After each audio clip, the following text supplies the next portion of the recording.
Now it's time to install the door frame for the log cabin. Before we fit it together, let's identify what the door frame is made of. There's 4 parts. There's 2 uprights, there's a door header, and there's a threshold.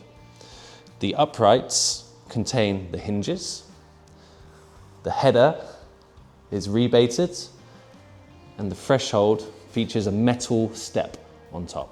That's how you can identify what is what. Once you've identified all 4 parts of the door frame, find somewhere flat and level to install them. To fix the 4 parts together, the kit will come supplied with the screws needed to do so. Normally it's 2 screws per corner, so 8 in total. This may vary depending on which model you have purchased. As I'm drilling, I'm making sure the edges are flush with one another, which will ensure the door frame is installed square.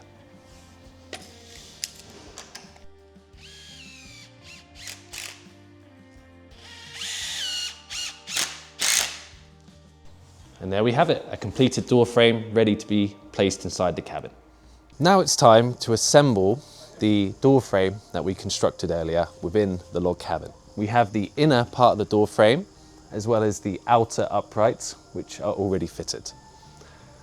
The idea is to send screws through the uprights of the inner through into the outer. I'm going to send 3 screws through each side, top, middle, bottom.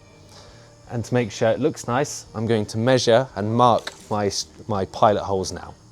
With the door frame marked, I'm now going to move it into position and start pilot drilling my screw holes. So now I've drilled my pilot holes, I'm going to send the supplied screws through the inner door frame upright and secure it to the outer.